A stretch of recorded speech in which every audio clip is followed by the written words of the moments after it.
Jackie Lemke, the TV film guide girl, and I'm here to jog your memory on the first season of Big Little Lies, and hopefully less than 5 minutes, so let's get to it. Show revolves around 5 moms in Monterey, California, with first graders, with 3 of them being the main priority. First mom is Madeline Martha McKenzie, played by Reese Witherspoon. She's the mother of 2, and she has a part-time job over at the local theater. Her first kid is Abby, who she had with her first husband, Nathan, who hasn't really been a part of Abby's life until a little bit more recently. Madeline's second kid, Chloe, she had with her current husband, Ed, and she's the first grader. The next woman is Celeste Wright, played by Nicole Kidman. Celeste is a former lawyer and the current mother of twins Max and Josh. Her husband, Perry, travels a lot for business. Last of the main women is Jane Chapman, played by Shailene Woodley. Jane is a young and single mother of 1. Her and her son Ziggy are new to Monterey. The 2 other moms is Bonnie Carlson, played by Zoe Kravitz. Bonnie has a daughter, Sky, who she has with her husband, Nathan, the ex-husband of Madeline. The last mom is Renata Klein, played by Laura Dern. Renata is a successful businesswoman who has a daughter, Amabella, with her husband, Gordon. Okay, so here are the major storylines. All of the story connects back to the death that happens at the Elvis and Audrey themed fundraiser. The 5 women that I previously listed were the people who were at the site of the death. Now, what led to the death?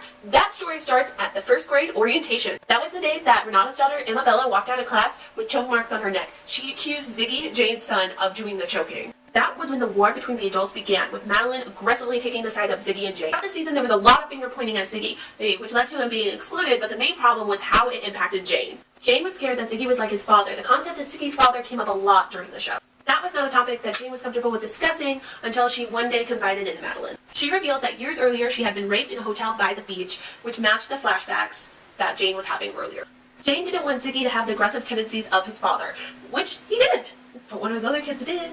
This had a lot of impact on Renata because, her child was the one getting hurt, and she also was being constantly judged throughout the whole thing because she's a working parent, and also, her husband's kind of crappy, but it's only kind of alluded to. So, Renata had her problems, but she kind of ended up getting into the murderous circumstance by happenstance. Now it's time for the story of Celeste. Perry and Celeste were the picture of a beautiful, rich, happy couple, even though they weren't really all that happy, because Perry had a temper. He would hit her whenever she did something wrong, or even just did something, like when she helped out Madeline with her lawyering skills. A lot of their relationship was based in rage, even though they also thought they were madly in love. They went to see a counselor together, and this counselor was very concerned about Celeste. After their first visit, Celeste kept coming by herself, and a lot. In counseling, she kept blaming herself for what was happening, that she hit back or whatever, but it ended up coming to the conclusion that she needed a plan for when he hit her the next time. The show made it seem like the main reason she wasn't leaving him was because of how good of a father he was. It showed a lot of shots of him interacting very pleasantly with his children. However, Jane eventually learned through Ziggy that the boy who was hurting Amabella, and even Sky too,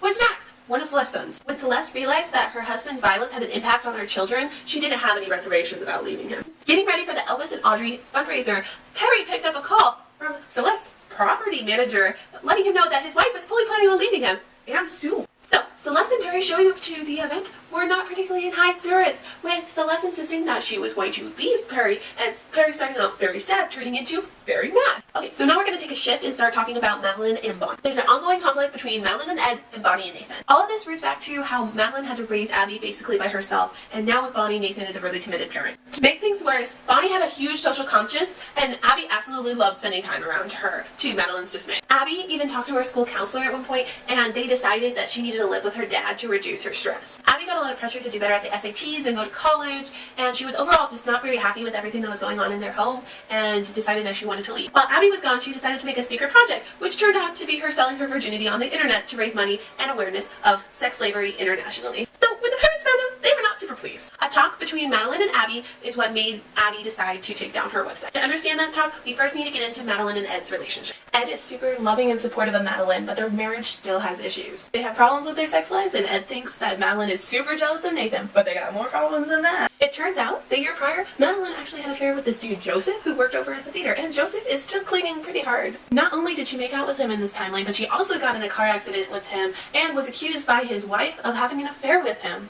Madeline admitting to having an affair is what made Abby take down her auction. That was enough of a lead up. Now it's time to get to the night of the death. The first people to go to the area by the staircase were Madeline during Ed's song and Jane following Madeline. Madeline was confiding in Jane about her affair. The next person to come over was Renata, apologizing to Jane because she realized that Ziggy wasn't hurting Amabella. Then Celeste comes down after making a call to have her kids move to their new address. Bonnie had been noticing how Perry and Celeste had been acting all night, and so when Perry went off to follow Celeste, Bonnie followed Perry. As soon as Perry went over to the women, Jean immediately recognized him as the man who had raped her all those years ago. The women do not seem particularly forthcoming with the information towards the police, but from an audience, we can see what really happened. We essentially see Perry trying to beat Celeste and then the women trying to stop. The stairs that Perry fell down were being renovated. Like, they had like caution tape up the whole time. Like, they had like a couple rods sticking upwards, and his head hit the rods and he died.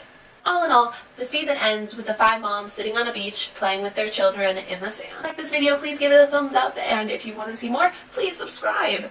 If you want to follow me on social media, you can follow this YouTube page at TV Film Guide Girl on Instagram and Twitter. See you next time as we analyze the first season of Big Little Lies. XOXO TV Film Guide Girl.